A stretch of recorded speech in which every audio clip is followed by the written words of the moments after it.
was probably the most challenging things because those 3 months is when you start to doubt a lot of things. Like you wonder, oh my God, is this really going to work? So all we really had was to stick to our instincts, stick to our original vision. I really thought that this would be the right time, the right moment for us to open a Malaysian restaurant here in Philadelphia. Hey, I'm Maria Campbell and you're watching Beyond the Table. But what's it like working together as a couple and in business? Oh Well- wow, that's the first question. Well, it's interesting. I mean, considering it's the restaurant business, and potentially with all restaurants. I mean, I'm front of the house person. She's back in the house. There can always potentially be this conflict between those two. I mean, they're always going to meet at the end of the night, come together on what happened, what went right, what went wrong. That's good. Are you surprised at his answer at all, or?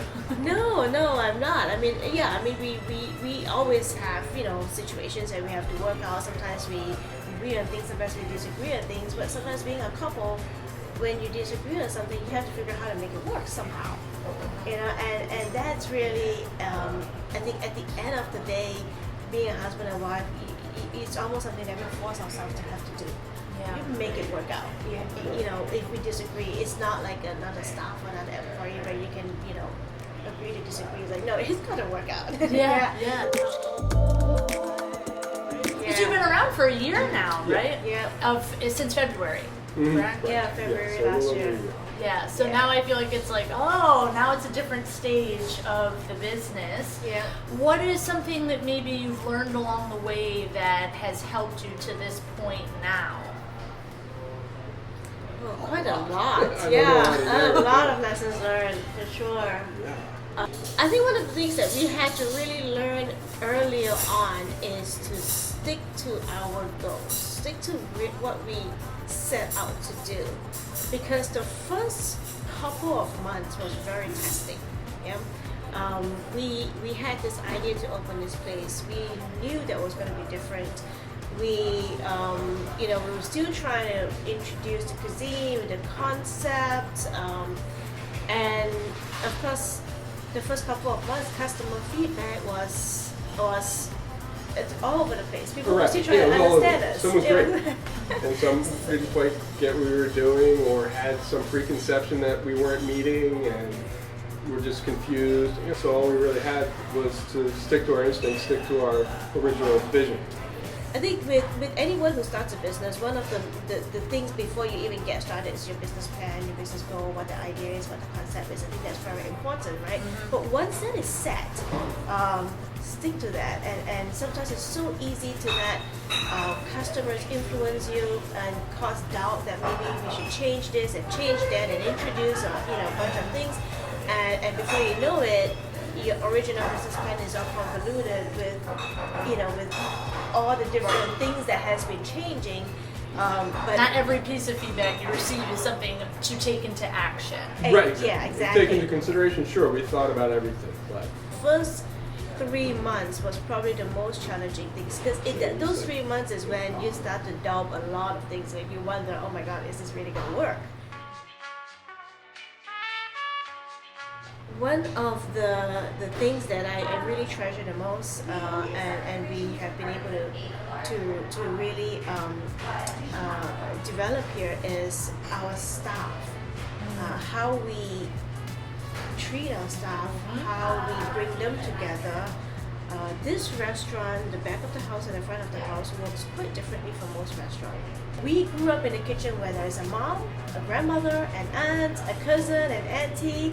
So in the back of the house, the names and the titles that we have is grandmother, auntie. Yeah, we actually literally have those names. There is an aunt, there's a grandmother. Grandmother calls one of our line cook her son.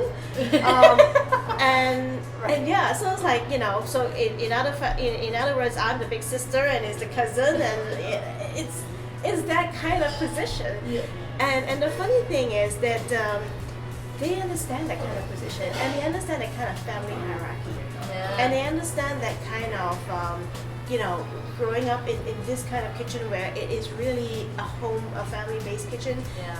they understand the principles of how, you know, yeah, you're gonna help grandmother do all these things because she can't carry this stuff. Yeah. So I don't care if you're a dishwasher or a line cook, she's grandma, so help her carry all the stuff, right?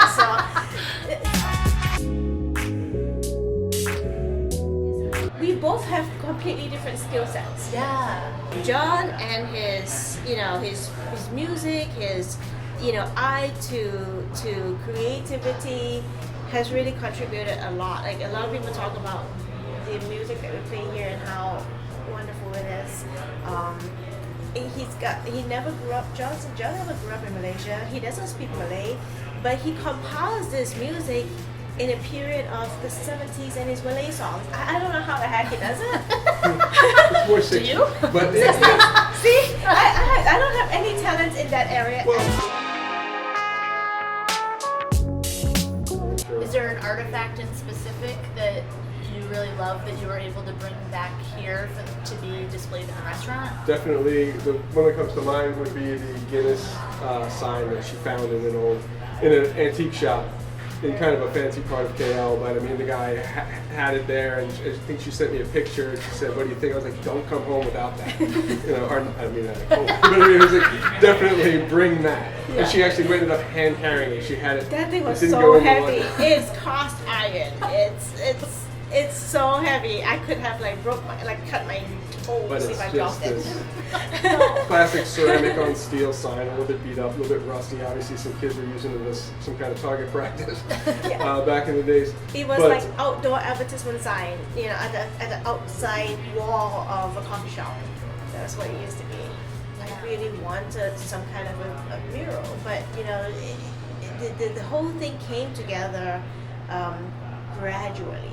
Actually, I had a few ideas of different murals, but you know, wanted one to really be a picture of the street scene, a food street scene of Malaysia. And it's really interesting because if you go to some of the more popular food streets, like in KL, there's one called Jalan Alo. This is a depiction of a section of Jalan Alo. Jalan Alo is where my aunt used to have a little store where she sold, you know, some of the items that we sell here, like Muhibbah and all these packet items. And that's where you learned to cook as well? With That's your where I auntie? learned all the different flavors. Yep, exactly. So on this mural, you would see, you know, curry, which is a very Indian influence. You would see noodles, and you would see Chinese writings. Of course, there's a large Chinese population in Malaysia too, and they cook Malaysian Chinese food. And also you would see satay, you would see Malay stalls selling, you know, some of the dishes like rendang and ayam kroma. So it's like a multicultural food street, which is just truly amazing. So I wanted this mural to depict all the different cultures, and everyone eats together. So it doesn't matter if you're Chinese or Indian or Malay. It doesn't matter if you're, you know, Muslim or non-Muslim. You eat on that street together, and the stalls would cater for, you know, whatever your diet needs are. And that's kind of what we wanted this restaurant to be, where everyone can come together and eat. So that became the foundation of this mural, was the street food. Of course, we met the artist who is a good friend of ours. It's also husband and wife. Oh, really? Yeah. Oh, that's interesting. It is. So Rashida Salam, she's Malaysian, and she married Jared Bader, who's the mural artist, and he did a lot of the murals around the city, very famous mural artist. They both collaborated on this mural. So it is. Angie, I mean, just continues to, introduce ingredients and dishes.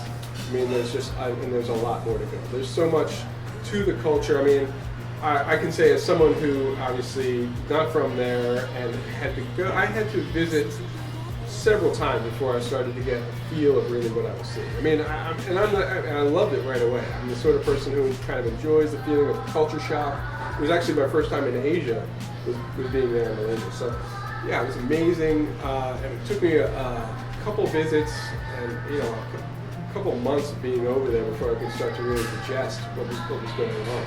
It's it's really showing right now the kind of diversity we have in Philly by the number of different ethnic restaurants we have in Philly as well. And when I saw that, and I really thought that this would be the right time, the right moment for us to open a Malaysian restaurant here in Philadelphia. In this neighborhood, the special thing is the customers who come in here, they're all from different walks of life. We have Muslims, we have non-Muslims, we have old, we have new, we have young, we have, and of course we serve halal food. So, you know, and so many times customers will come in here and they would comment to us, okay, now I know where to bring my neighbor, and their neighbor is a Muslim, and they just, you know, everyone lives around here, and it's just it's a very, very nice place to be. Yeah. I mean, the political pressures that are being in place right now are really putting this kind of sentiment of fear. Mm-hmm. People are unsure, and I feel like as a person in the restaurant industry, we're getting even a lot of questions of like, oh, if you can help me understand how to approach my staff, I would want to know how I can talk to them and what resources do I have, which I know has led us down this road of trying to get connected to different organizations that can, like you said, educate, help inform us so you can inform others. Exactly. How has that affected, since speaking with outside information, how has that helped improve the motivation of your staff here, if at all? It did. I mean, it definitely gave them the sense that they don't need to worry. They just need to focus on, you know, the job, and they learn a little bit about their rights. They learn how to protect themselves. I mean, of course, they also, you know, have to learn to be more vigilant about a lot of different things. At least it curbs that insecurity. How do I support my staff in the best way possible? You're saying part of it is informing yourself, getting more vigilant, you know, identifying what those things are. What are my rights as an individual? What is something that you've really prioritized as a service to your staff? Yep. How are you helping them with these issues? So, yeah, so we had sessions here. We had education sessions here. We had 2 so far. I mean, one from the Pennsylvania Immigration Coalition, and another one where ROC came in. And that's where ROC, you know, that's how I met with ROC, because when they heard that I had one of these sessions, they came and participated in it, and they continued to carry it forward to do the same, you know, kind of service for all the different restaurants around the city. And I think it's amazing. So we had another session here as well, and it's just. And what did they talk about in that session? They talked about they talked about a few things. They talked about the rights, and especially for undocumented workers, what are their rights? Basically, you know, path to citizenship. They basically have to know that if you're, you know, there are only 5 ways, and it may not be good news for them, but at least they're not going to be cheated if somebody else tells them, oh yeah, there is, but you pay me this amount of money, and at the end of it, you realize that you lost that amount of money to somebody who just told you a lie. You see, so a lot of that happens, you know, when immigration crime happens. So basically, some education, you know, has to happen to protect them. Sometimes it is, you know, good news for them. Sometimes it's not, but at least it's education that they know. The only thing I would add is that, you know, whether or not any of them ever has to apply what they learned in a first-hand way, it just had a calming effect to give them the good information, as opposed to, you know, the crazy stories they might have heard, or whatever bad information they had.